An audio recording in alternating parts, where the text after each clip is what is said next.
November the 18th. How y'all doing? Yeah. Question. Y'all remember Rudy Giuliani? Remember? America's mayor? Trump's attorney? You know, he had that moment where he was testifying, he was sweating, the hair died out. Yeah, him.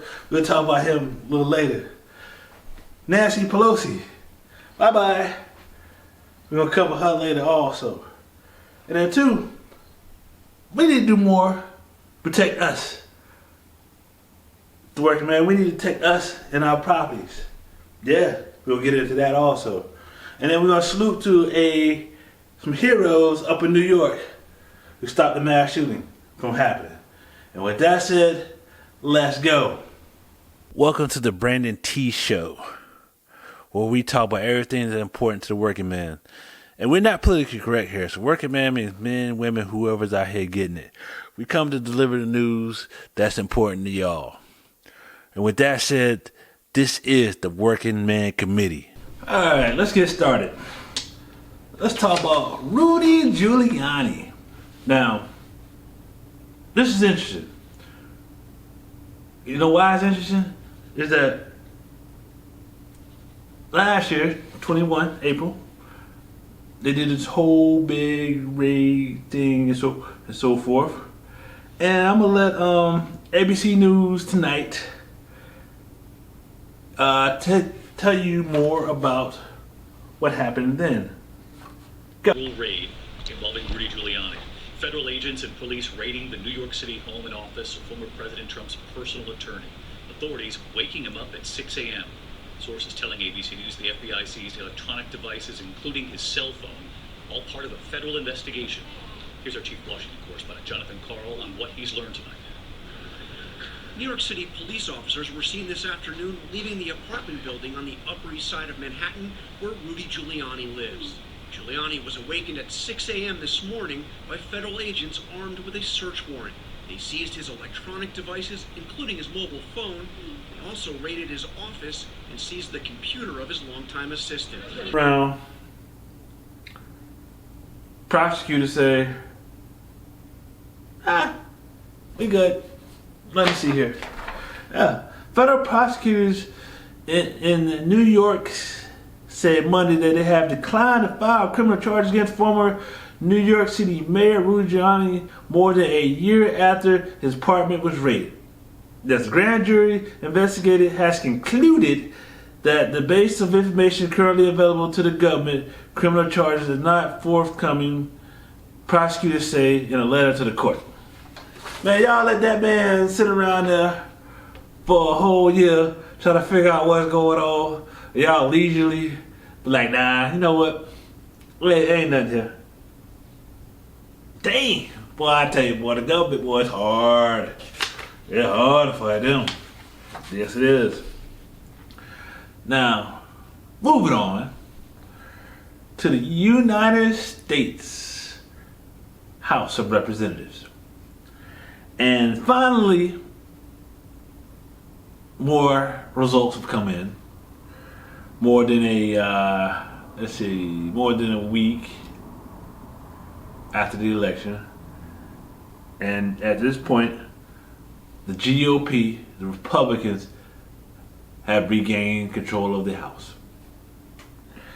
And so what does that mean for the former Speaker of the House, Nancy Pelosi?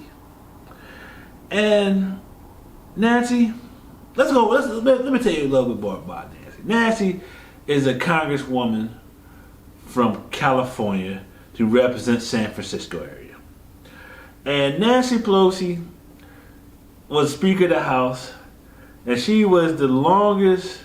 She just wrapped up with this changing over the House, and that the Republicans have their Speaker. She's wrapped up the longest and historic leadership in her career. Yes, she has been in leadership for a long time. Let's go into this. Nancy Pelosi wrapped up a long career of congressional leadership in which she becomes the only woman to serve in the powerful post as U.S. House of Representatives Speaker. Showed the ability to pass major legislation, unite fragile followers of Democrats and challenging some of the world's most powerful men. Yes, Nancy is 82 years old. I mean, man. 82? Come on, man. We need some. I'm glad kind of glad her, so the power said, because we need fresher ideas. What fresher idea can an 82-year-old give you? But she's more spry than the guy that's in the White House, though. Yep. So Pelosi is 82-year-old liberal from California on Thursday, during her speech on the House floor. And she gives the House leadership the roles by remaining in Congress. She remained in Congress, representing California, representing San Francisco, as she's done since '87. Now, Nancy Pelosi, so with this new change in her, and she's not going to be speaker, she wants to give up all roles in leadership. So she's not going to be minority leader like she was before she was speaker, or whip, or any of those powerful positions. And so she gave a speech on the floor, and so I'm gonna give you this speech now. Go. My friends, no matter what title you all, my colleagues, have bestowed upon me, speaker, leader, whip, there is no greater official honor for me than to stand on this floor and to speak for the people of San Francisco. This I will continue to do as a member of the House, speaking for the people of San Francisco, serving the great state of California, and defending our Constitution. And with great confidence in our caucus, I will not seek re-election to Democratic leadership in the next Congress.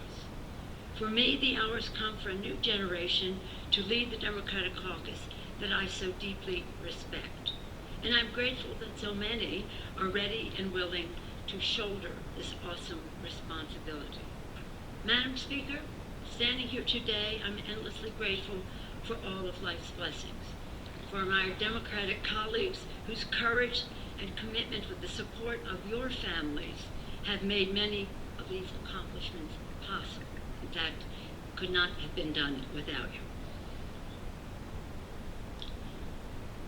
For my dear husband, Paul, who has been my beloved partner in life and my pillar of support.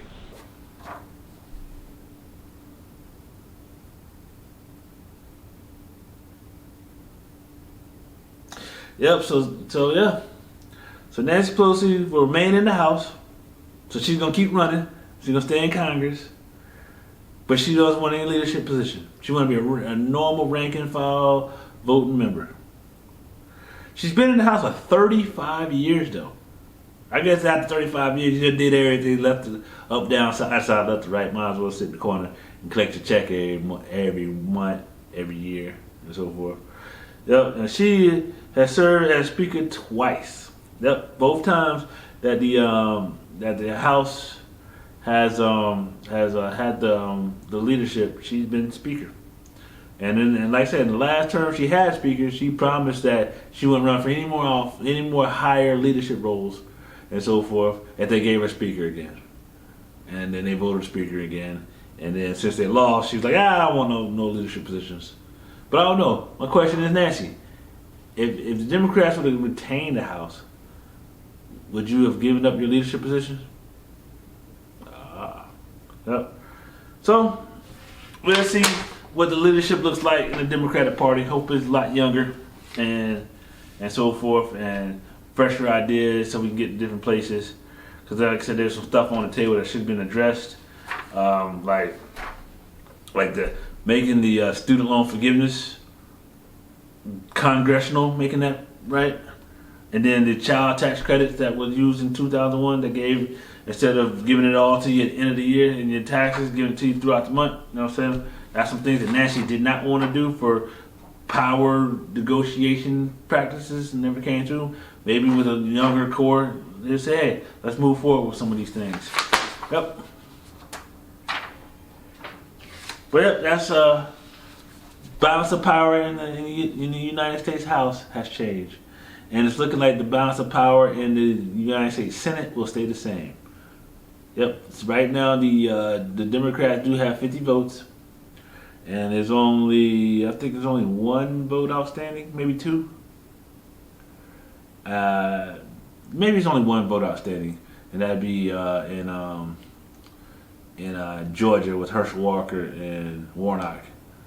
And so it looks like probably what's going to happen is the same as usual. Like I said, there'll be 50-50 split with Kamala Harris having the tiebreaker, so that leaves the Democrats in control. All right, moving on to our next story. And this story right here, this story here. It's a North Carolina story, ABC News 11. It's one of those stories that we realize that laws and so forth aren't made for. It's like this, right? Say, I'm gonna say this. So if you're in a neighborhood, right, and so you don't like your neighbors or some so forth. So you all start these homeowner associations and so forth, and it really put teeth in these things. So like I said, if you don't want to do so, you run for the next level, right? So if you want to be president of your homeowner association or on the board of the homeowners association, then you might end up running for school board. You know what I'm saying? Because you want to do a little bit more, and then so forth with the ladder, and so once you get enough power, then you can control it, things by laws. And so this story here is a little crazy. It really is. North Carolina NC homeowner claimed her house was foreclosed and sold by HOA without her knowing. Yeah. Yep. So like I said, they took her house, sold it, and so this is crazy. So here it is. Quickly she found out she wasn't in line. So the person, let me back up a second. So the lady here got a call, wanting to know when she was gonna move out the house. She thought it was a joke, and so forth. And no, it wasn't a joke. Somebody bought her house in a upset bid and wanted her to move out so they can move in. This is the really crazy part about it. Her house is worth $413,000 and completely paid off. So she don't owe a mortgage at all on this house. But the house was sold in the foreclosure auction by homeowners association for $221,000. Yeah, that was 50%. I bought the house too, shoot, and so forth. And crazy thing is, how much is she? So they say that she held some old dues that she ain't paid. So she lived in the house 12 years. She was in the homeowners association. She ain't paid nothing to nobody. And so the homeowners association foreclosed and sold her house for half of what it's worth, because they need to get that $1,491. And so we're going to go to ABC 11 reporter to go more in depth on the story. Go. What do you mean? He says, well, I bought your house in an upset bid. This was news to Rogers. She had already paid off her Pitt County home of 12 years. So I kind of thought it was a joke. But she soon found out this was no trick. Her home, valued at $413,000, was sold for just $221,000. It turns out her HOA foreclosed on her home 11 months ago, after it says Rogers didn't pay her dues. Well, why didn't you pay the $1,400? What's your response to that? That's all I hear. And I say, I wouldn't if I'd known.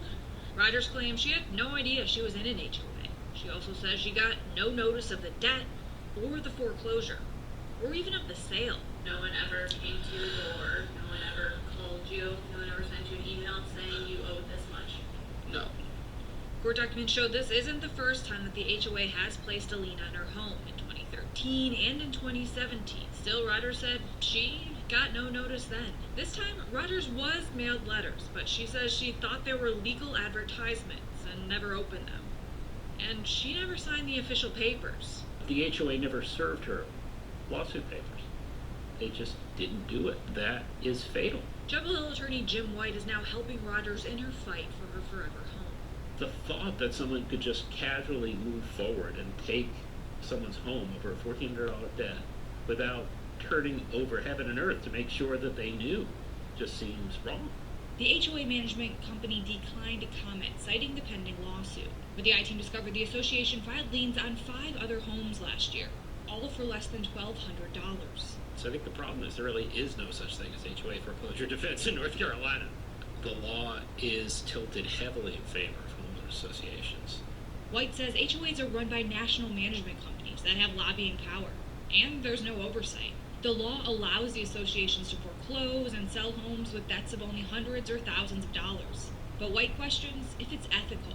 First thing is to make it harder for an HOA to foreclose. I mean, they're just simply people who don't understand that it's too casual a process. I think the process should be a lot harder. There should be strict notice requirements and strict proof of notice. Rogers has a court date next month where she's going to try to win back her home. Now, some tips for you. Before you buy into a community, know if they have an HOA. Read those bylaws. And once you're in, vote for the board, participate, go to those meetings so you stay informed. For the I-Team, Samantha Kumar,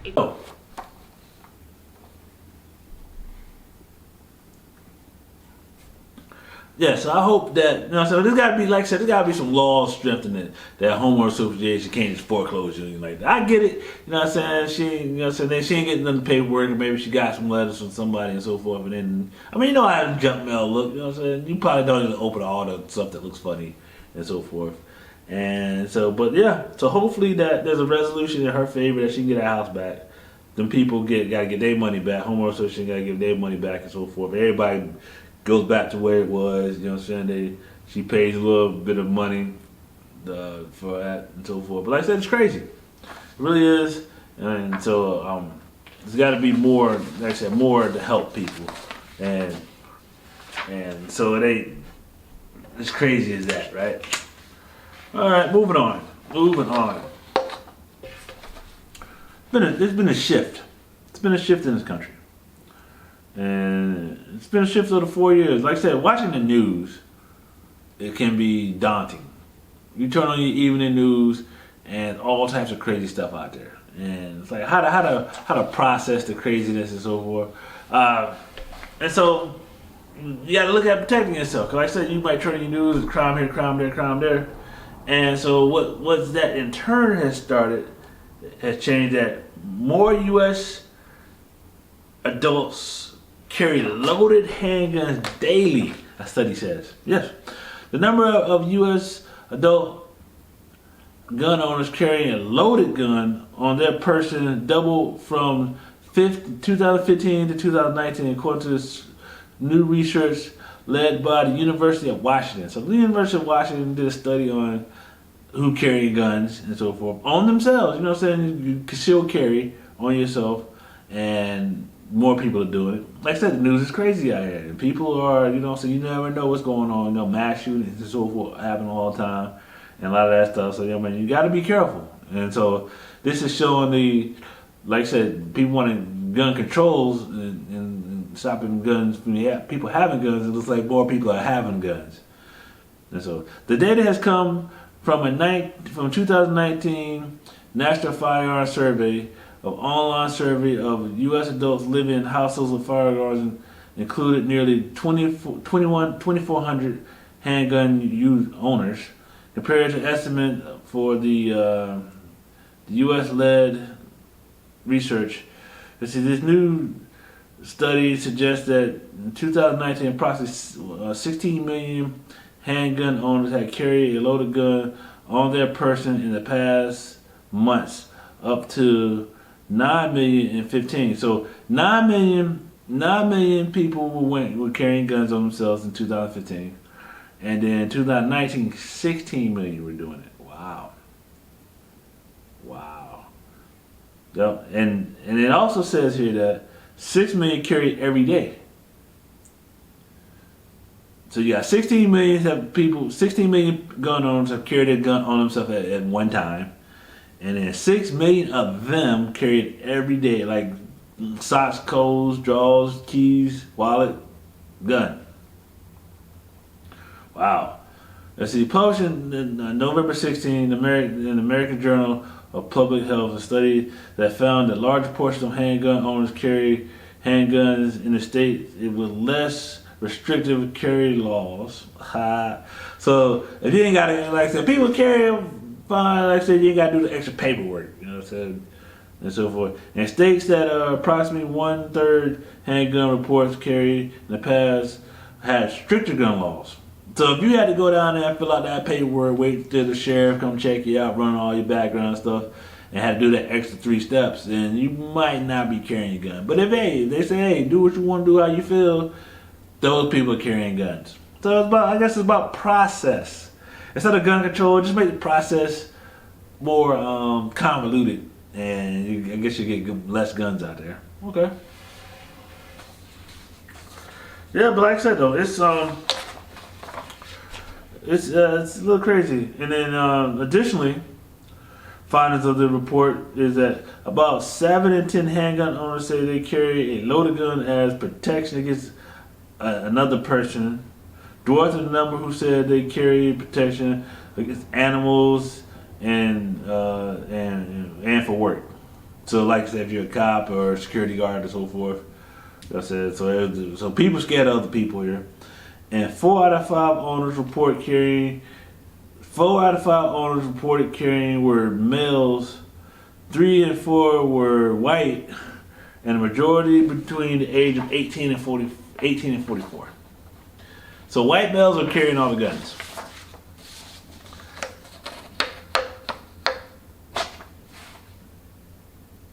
It's kind of crazy.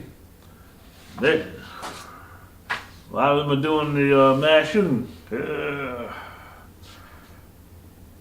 we're going to transition to our next story. It kind of goes with that story.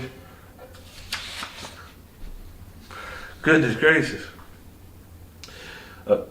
A video shows an unarmed guard blocking a gunman from entering a Buffalo treatment clinic. There's a video out here.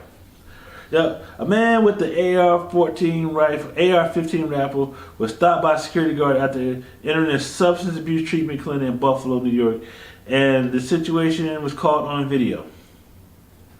So I want to do this. I'm gonna show you the video, but I want to do it out of order. I'm gonna show you the altercations that happened, inside and out. But first, I want to show y'all. They interviewed somebody that was allegedly involved in stopping the gunman, and I want to show y'all this interview first. And I want you to keep in mind what this individual looks like. Go. There was a shooter in the building. He got 3 shots. I tackled him with the other security guards, trying to wrestle the magazine out of his hand. But luckily there was no other casualties, and now we're just here waiting for my dad.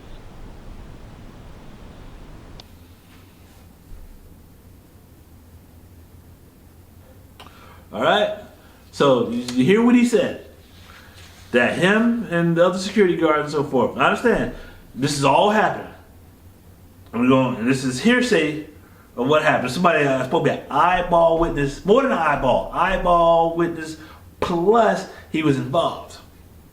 And hear what he said. And so let me tell you about the suspect before I go into showing you what actually happened in the video. The suspect gunman identified as Jeffrey Griffin, 48, according to CBS News, entered the lobby of the treatment center on Thursday and fired 1 shot into the wall before an unarmed security guard tackled him, restraining him until officers arrived. The incident was recorded by surveillance camera, and footage has now been released by the Buffalo Police Department. No one was injured,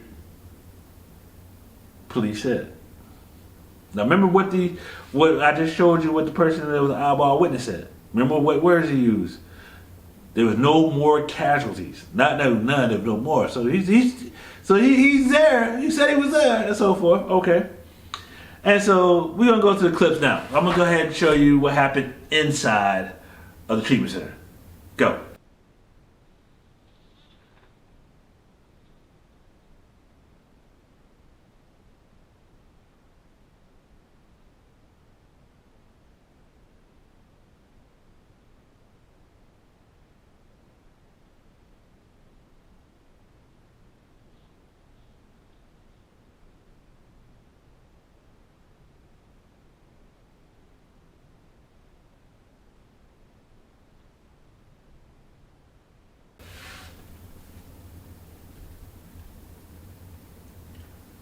Now, you see the struggle on the end, and it spills onto the outside. There's also a camera on the outside of the treatment center. So we're gonna go to show you what happened. What had to go through to the outside.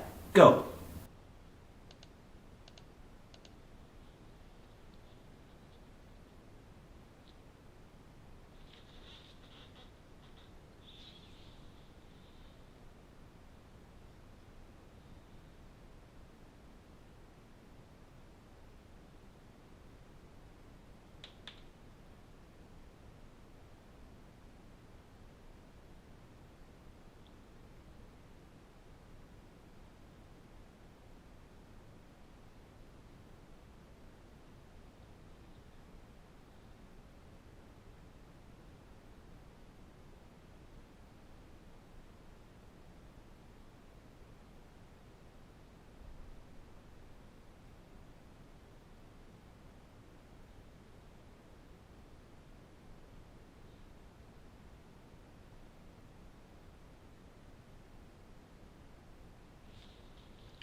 Yep. So now you see what happened.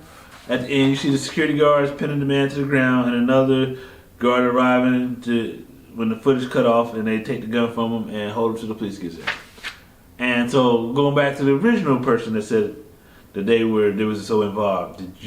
Question is, did you see them involved at all? But they told the story like they were. It's interesting, huh? How things happen and people remember stuff and so forth. But like I said though, you gotta be safe out here. I'm glad that the security guard was quick moving and so forth and was able to save lives. It's a true hero right there. True hero. Saved the whole thing. Cause like I said, Buddy was going in there to do whatever he was gonna do, and I'm glad he was stopped in police custody.